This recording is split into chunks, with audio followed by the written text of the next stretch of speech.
So, Kafka Star Rail released today, August 8th, 2023, and with the sneak peek or the release of the sneak peek of our mother, I would like to ramble about her. So what do we know about her? We know that she detonates damage over time, and this is where we saw that she needs quote unquote Sampo, Luca, and Serval, but that's just not true. And I'm here to tell you that. But first, we had to look at what she does through her kit. Her basic attack is meh. You should never upgrade or use this. It's just, you know, like Blade's basic attack without the Hellscape buff. You never want to use that.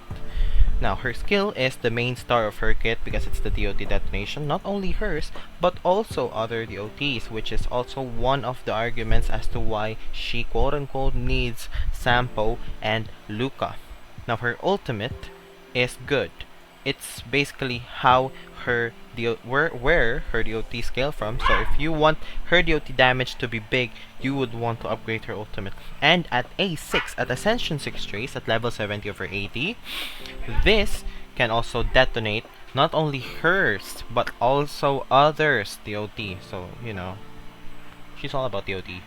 And then her technique applies the DOT from her ultimate to every enemy on the field. And take note that this is an attack technique. So using this will trigger any and all battles around you. Okay? It's not like Welts or Himikos. It's an attack technique. Now next up, I saved the best for last, because this will be the focus of our theorycrafting video. Talent. Gentle but cruel. It's a follow-up attack that triggers on basic attack, and what it does is, aside from allowing Kafka to deal extra damage off turn, it allows her to apply her ultimate to enemies. Her ultimate DOT to her enemies.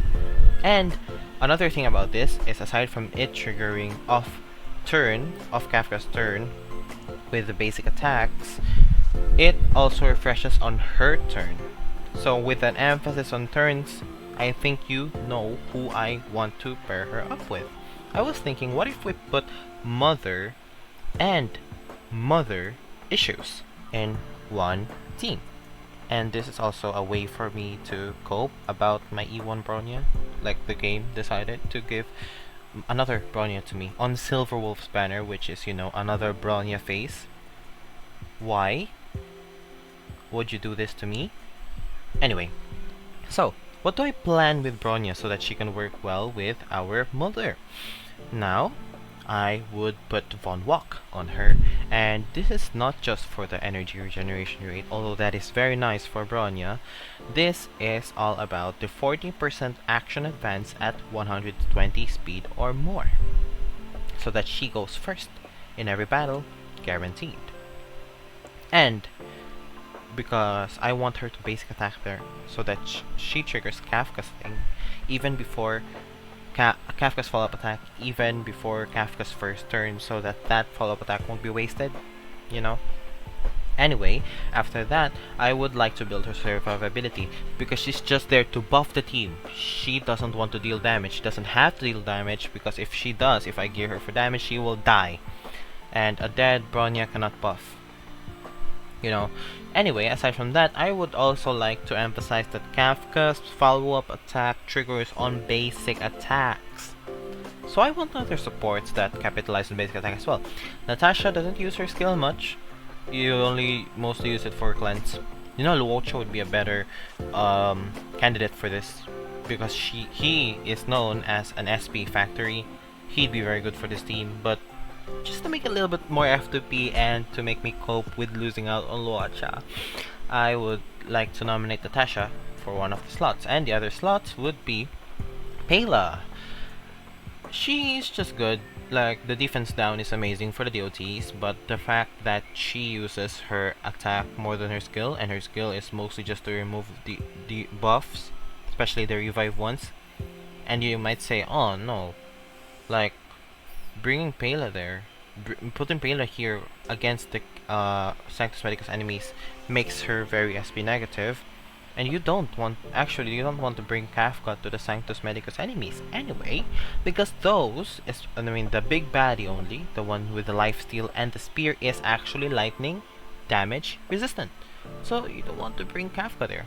Bring Kafka anywhere else, just not here. Just not to the Sanctus Medicus people. Anyways, I said I was rambling out of Kafka. Now I'm gonna ramble back into Kafka with the third order of this team. So Bronya hits first. Through the power of Von Wax, she goes first, triggering Kafka's follow-up attack. Then Kafka's turn follows up next. Okay.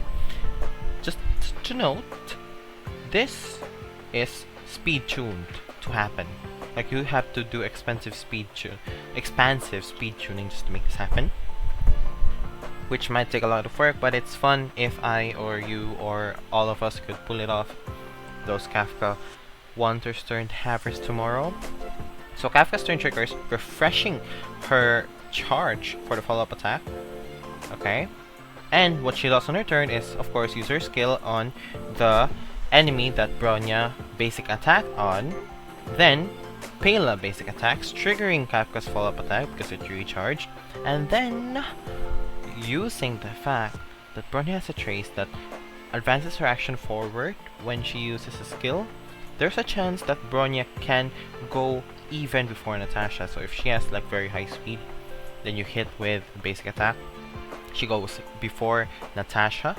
So then if she goes before Natasha and after Pela, she can use the skill on Kafka, and Kafka gets another turn where she uses her skill and uses her ultimate, which, because it was Bronya's skill that allowed her to do that, both of these things, big things, ultimate and skill, that those attacks and the DOT detonations, mind you, are all buffed by Bronya's E.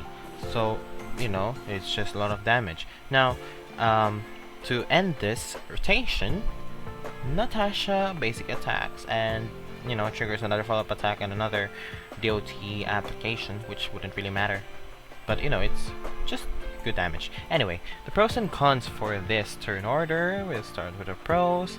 It can be focused to toughness break a single target or spray across enemies. So what this means is that it's very versatile on how you want to deal damage. Now you could focus a Searing Prowler because that's just a lot of toughness break in one turn. And another pro is that it's Kafka. I know I need to say more, so it also allows her to regain faster energy. Because she would want to be casting her ult a lot because it's another detonation. And it's fun, you know, for players who want to see Kafka use her guns more to shoot people with her Uzis. This is the build for you. This is the build for me, maybe. I mean, anyway. Cons. Less skill points. That is a very, very, very valid concern. As you can see here, Kafka uses her skill, Kafka uses her skill, after Bronya uses her skill, so that's a lot of skills in one turn.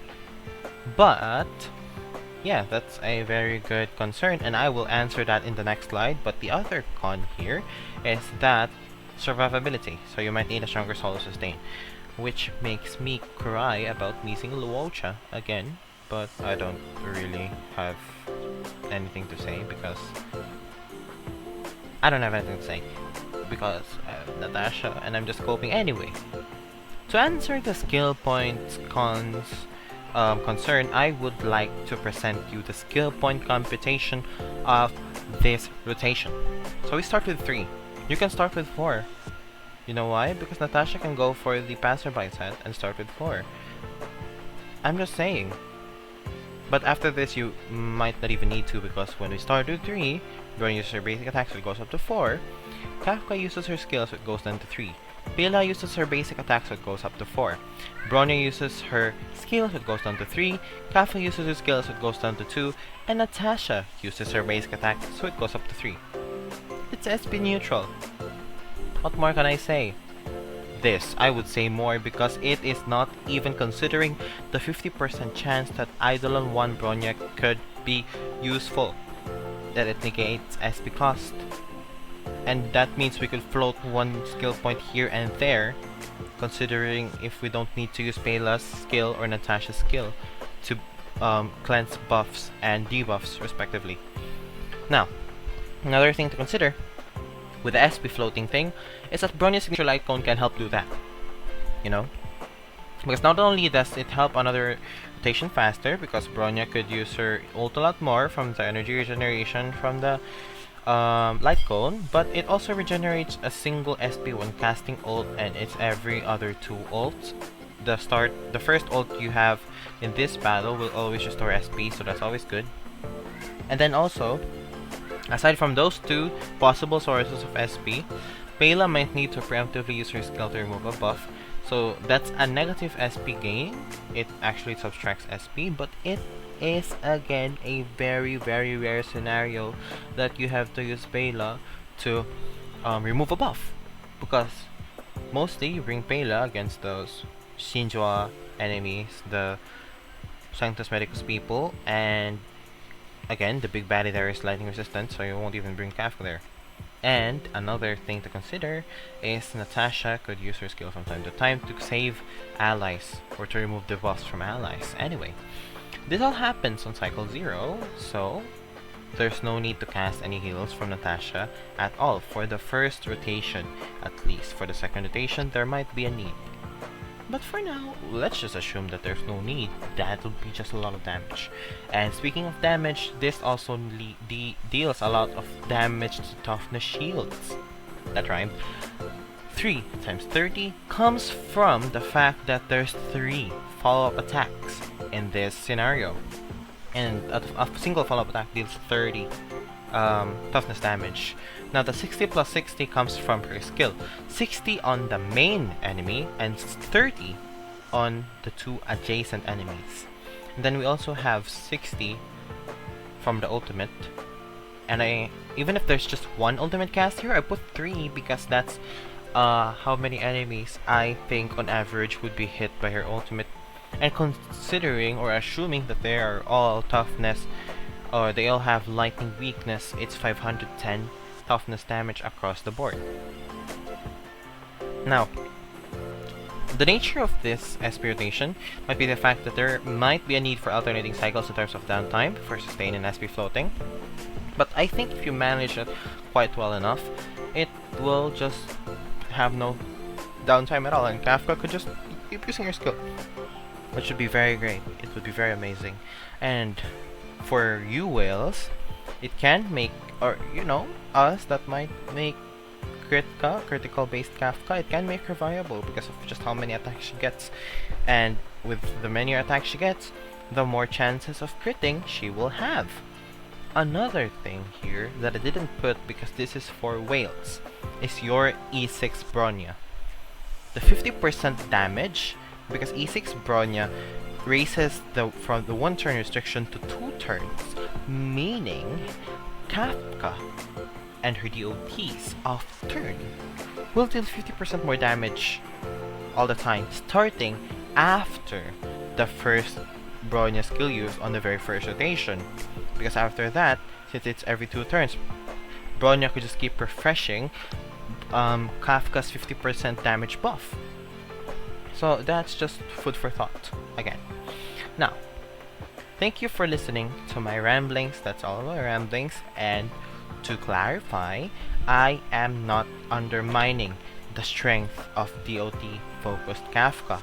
Luca, for example, is a bleed dealer, so he has a chance to inflict bleed upon his enemies, and we know that bleed is broken because it's based on the enemy's max HP, but there's a restriction on Luca's amount of attack. So if you just build Luca right and use Kafka, abuse Kafka's detonation to keep detonating the very strong bleed, you might just have a very good team in your hands. Sampo is also another person there, and Serval. You know, they are all DOTs, and I'm not undermining them. I just think the follow-up attack build would be very fun to see and use. I think it's viable. And before I go, I would just like to wish you good luck on your Kafka pulls. And that is all for me. I'm saying goodbye, and thank you for listening once again.